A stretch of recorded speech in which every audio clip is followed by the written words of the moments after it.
Olá, aqui é o Roberto Cardoso e este é o podcast Histórias de Silêncio, conversas com meditadores. Recebo aqui hoje a querida Cristiane, Cris Romano, uma amiga querida, uma experiente instrutora, uma meditadora já de bom tempo, que vai nos trazer uma história muito legal, porque ela é uma pessoa legal e pessoas legais geralmente têm histórias legais. Eu vou começar aqui para não falar muito dela, né? Não dar muito spoiler. Eu vou primeiro agradecer, super obrigado, Cris, e pedir para você se apresentar, para as pessoas conhecerem um pouco a Cris que está aqui com a gente. Obrigada, Roberto, pelo convite. Roberto, eu sou psicóloga clínica desde a época da faculdade. A psicologia me pegou de jeito. Desde a faculdade também eu acabei entrando na abordagem do psicodrama. Atualmente eu sou docente em psicodrama. Depois eu fui fazer terapia cognitiva comportamental, ou melhor, antes disso eu fiz a terapia familiar e de casal na PUC de São Paulo, mais adiante eu fiz a cognitiva comportamental. Também passei aí pela cognitiva narrativa da compaixão. E eu tenho uma paixão também muito grande que poucos sabem, que é a filosofia oriental. Hum, Então, a minha prática clínica mesmo em consultório é uma atuação mais com adolescentes, adultos, idosos, casais e família, né? Eventualmente grupos com meus alunos do psicodrama. Mas é isso que eu faço praticamente desde quando eu me formei em psicologia. Não fui para RH, não fui para outras áreas da psicologia. Eu digo que a minha casa é mesmo a clínica. não entendi. É psicóloga clínica mesmo, de vocação. Mesmo, mesmo, raiz. E a meditação? Conta onde a gente entrou, onde a meditação entrou nessa sua história. Conta um pouquinho da sua história. Você consegue resumir sua historinha com a meditação? Uma parte dela eu sei, mas certamente eu não sei tudo. Eu acho que você não sabe tudo. E eu estava fazendo esse histórico aí na minha vida e eu vi que eu comecei mesmo com o yoga, em Hum, 2008. Eu fui aluna do Gerson, Gerson Daddio. isso, no Colégio Marista. Meus filhos estudavam lá e eu comecei a fazer yoga lá no A Marista. Gerson é muito bom, né? Muito, muito querido. E realmente o yoga me encantou. Eu vi que era possível unir mente e corpo. E a partir dali, foi a partir, acho que de 2008, mais ou menos, eu comecei uma jornada com cuidados integrativos, Roberto. Hum. Eu fui estudar muita coisa, né? E sempre o yoga junto comigo, Hum. sempre comigo. Até que eu fui cair no curso do professor Fernando Binhardi, Ah, na Unifesp. novidade. Também outra pessoa Sim, sensacional. sim. E foi um curso de diagnósticos arquetípicos, onde eu fiquei muito impactada naquele momento, que ele começava todas as aulas dele fazendo uma prática de meditação. Então, era um auditório grande, assim, mais ou menos uns 70 alunos, e todos entravam naquele minuto de silêncio ali com ele, para iniciarmos a aula. E eu fiquei encantada com aquilo, porque aí já foi meu segundo contato com a meditação depois do yoga. Aí Hum. de lá eu fui para o teu curso. Aham.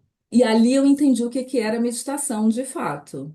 Foi um divisor de águas. Ah, mas que bacana, uma história, digamos assim, robusta, né, com a meditação. E como ela foi para você, além dos benefícios que a gente vê na literatura, para a Cris, como é que foi a meditação para você no sentido de benefícios? Se eu fosse resumir os dois, Uhum. três principais benefícios assim que você destacaria, se só pudesse contar uns três, quais seriam, Cris? O primeiro de todos foi o gerenciamento da minha ansiedade. As pessoas acham que quem medita é a pessoa que já era calma antes, tem essa ilusão, né? Não, não, não. Realmente me ajudou em primeiro lugar nisso, porque eu sempre fui uma pessoa ansiosa. Desde criança, eu fui uma criança ansiosa, né? Significativamente, uma adolescente ansiosa. E entrei na minha fase adulta. com muita ansiedade, sem ter esse diagnóstico, porque antigamente não se falava muito nisso. Hoje em dia que se fala muito, tem diagnóstico, Ah, tem medicação, tudo isso, né? Mas antigamente se falava muito, né? Então eu só me via assim muito agitada, muito inquieta e até com um certo déficit de atenção devido a essa hum, ansiedade. Então eu vejo que a meditação, ela me ajudou a gerenciar essa ansiedade, que eu me tornei uma pessoa muito mais calma. Aprendi a me autocontrolar com a própria respiração. Me tornei uma pessoa mais atenta comigo. Hoje eu te digo que eu saí do automático. Eu ah, vivia pela ansiedade num automático, num desespero, sabe, Roberto? sei, E sei hoje assim, bem. falei, para, falei, para, menos. Quando eu me pego nessa ansiedade, que eu vou morrer ansiosa, só que Ah, agora com uma ansiedade, né, gerenciada. Eu vejo que hoje eu tenho essas ferramentas, como eu também não caio nas histórias da minha mente mais. Então, com a meditação, eu aprendi a observar essa mente, entender para onde é que ela está indo, que buraco que ela está me levando, né? E aí eu volto para o meu eixo. Eu acho que esses foram os grandes ganhos, sabe? legal, eu costumo dizer que o meditador antigo, tem uma hora que ele precisa aprender que eu falo, você não é ansioso. Diz assim, minha mente é ansiosa, porque isso ajuda muito você a entender. Eu tenho uma mente ansiosa. Eu, em essência, não sou ansiedade. Porque é isso que eu acho que é isso que o meditador aprende, né?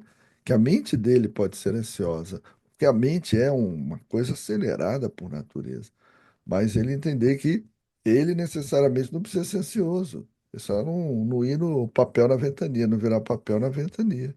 E esse aprendizado muito legal. É, você percebeu isso o quê? 6 meses, 3 meses, um ano? Quando é que você olhou e falou, olha, alguma coisa mudou?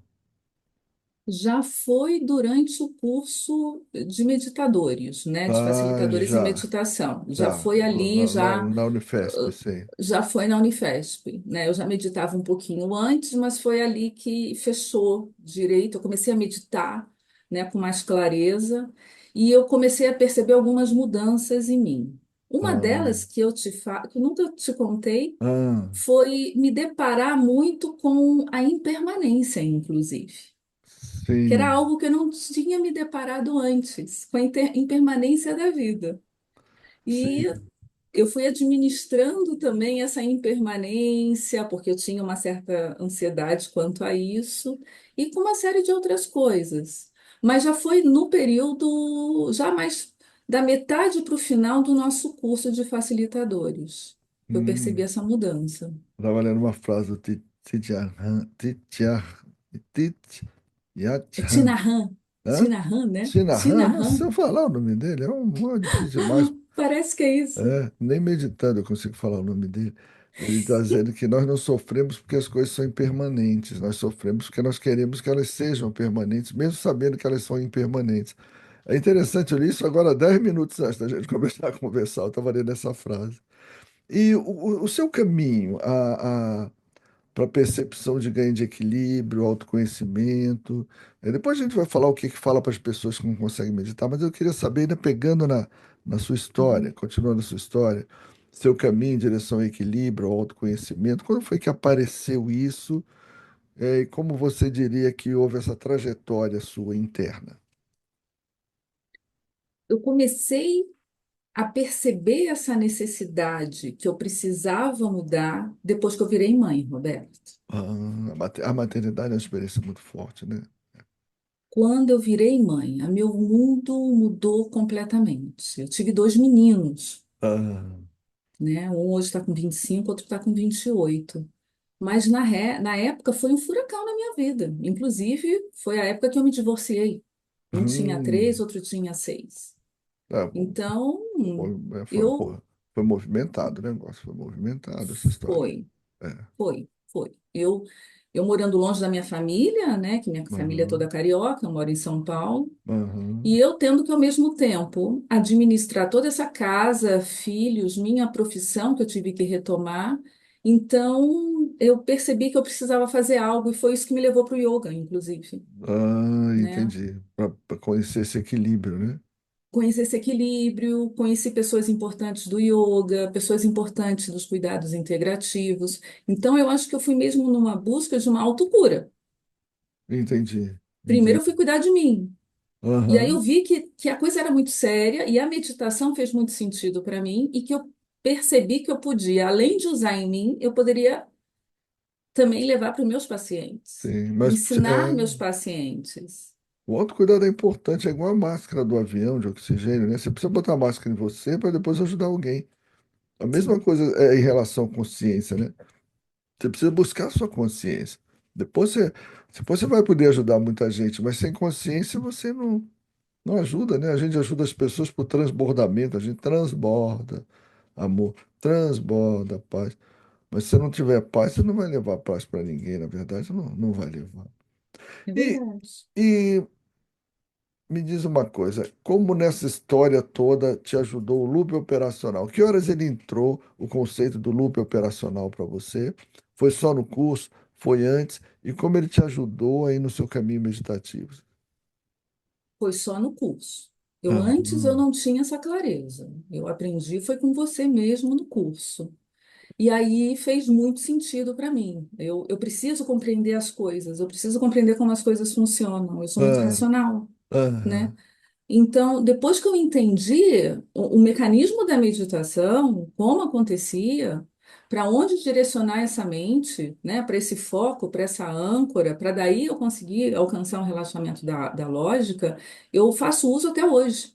E ajuda muito, né? Mesmo quando hum, a âncora vai se utilizando, a gente sim, continua fazendo esse looping, né? Então, eu ensino looping operacional, eu tenho um grupo de meditação desde a época do eu curso, sei, eu sei, eu sei. né? E eu ensino ele assim, né, desde o início para a pessoa que está chegando e vou relembrando esse looping. E eu acho que ele faz muita diferença, sim, quando a gente está na prática da meditação. É para onde eu volto quando eu me disperso com meus pensamentos, porque essa mente não para mesmo. E tem dias que ela está Aham. Tá, super tem agitada, dia que ela tá danadinha, tem, é né? verdade. Então, mesmo ela muito agitada, no meio lá do tornado, há um dia mais tranquilo, sereno, no meio da mata, nas férias, o looping está lá, né, Ah. comigo, o tempo todo me ajudando a meditar. Cris, vamos falar agora um pouquinho para as pessoas que estão nesse dilema. Ah, não consigo meditar, eu não consigo começar, ou começou e não consegue continuar. O que que você diria para elas? Olha, eu não consigo meditar, eu estou tentando, ou não consigo começar, ou comecei e não consigo continuar. O que que você vê como as dificuldades mais comuns para as pessoas começarem e o que que você vê como as dificuldades mais comuns para as pessoas continuarem a meditar, começou e não conseguiu continuar?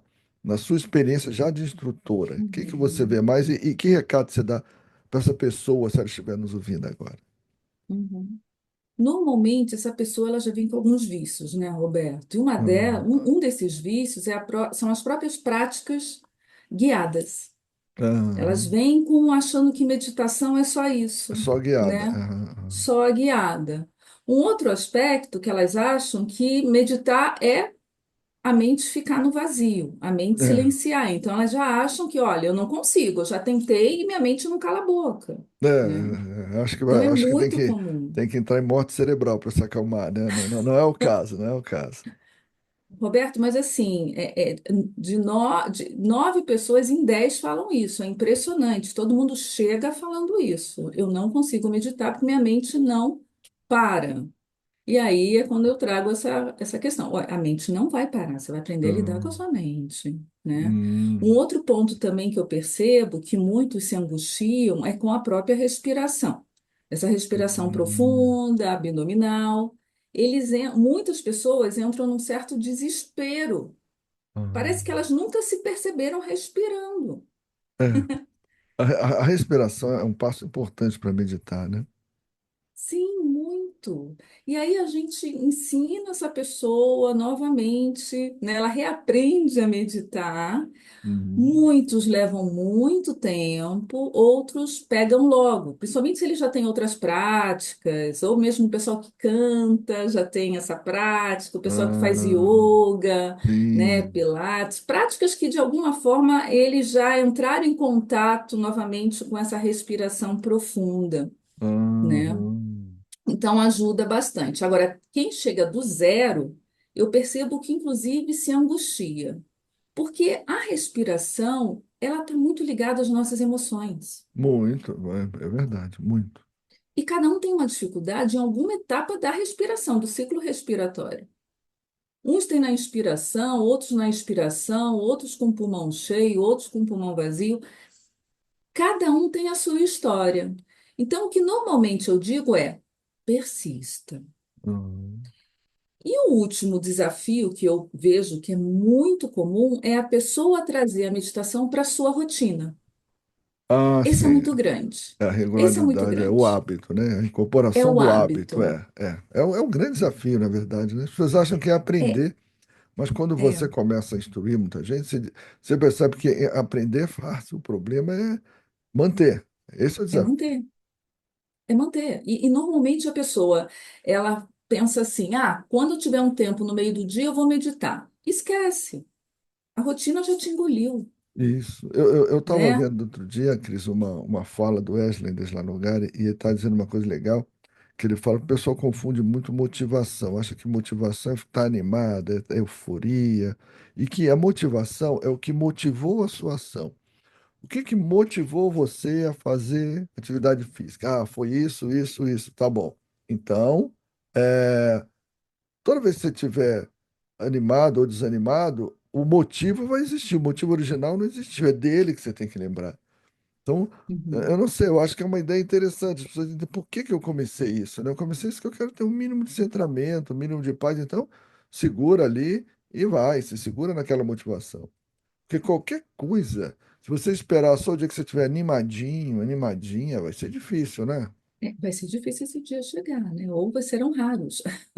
E tem uma outra pergunta também que eu queria te fazer, mas eu acho que você já respondeu, que a gente estava falando da mente agitada. Você ouve muito isso? Eu ouço isso demais, né? Eu não consigo meditar porque eu tenho mente agitada. Eu não sou igual a vocês que meditam, que têm mente tranquila. O quanto Uhum, você ouve isso? Que eu ouço isso demais. Não sei se é a minha uhum, experiência, mas tem um viés aí. Você ouve uhum. muito isso também? E como você Eu, trabalha com isso? O que que você argumenta com isso? Eu ouço isso muito, Ah, né? Então, eu já começo dizendo, primeiro acalmando a pessoa, dizendo que não é só a mente dela. tá, Aí sim. a pessoa já se acalma, né?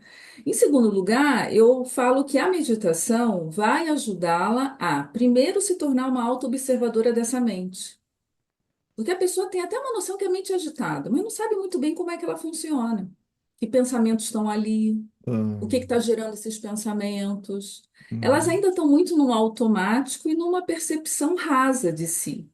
Então eu falo, meditar é te ajudar a entrar nesse seu mundo interno, abrir esse olho interno para Aham. você se perceber, perceber a sua mente, não se identificar com esses pensamentos, porque esses pensamentos não são você, não te representam, e Uhum. aprender a focar.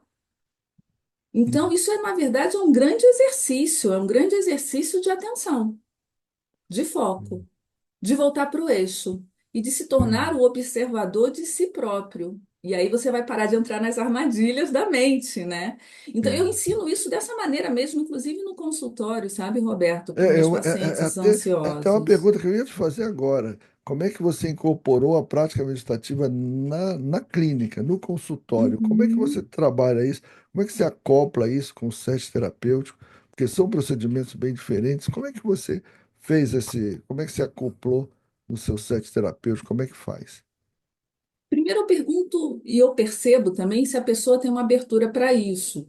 Tem gente que Aham. nunca pensou, nunca viu, e aí eu apresento a meditação, ensino uma técnica inicial para ela e falo para ela praticar em casa. Hoje em dia, né, com os atendimentos online, tudo muda bastante. Ah, Mas alguns pacientes, inclusive, eu consigo meditar no finalzinho da sessão.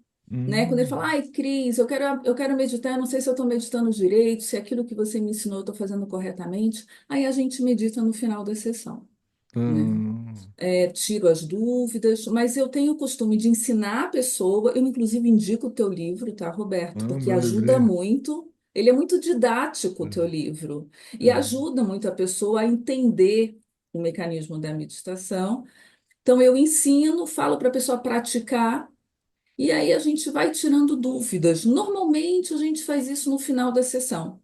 Eu deixo a sessão Hum. mesmo para acontecer em cima, da necessidade do paciente, e aí para o final da sessão, havendo espaço, eu pergunto: e aí, você meditou essa semana? Como é que foi para ti a experiência? E tiro as dúvidas, faço alguns ajustes e a pessoa segue mais uma semana. Então, eu tenho feito isso. Não, legal, legal, porque eu acho que é um desafio. Eu não sei, como eu não tenho prática clínica, né? Eu não sou um terapeuta, não tenho uma formação para fazer um acompanhamento terapêutico continuado com alguém.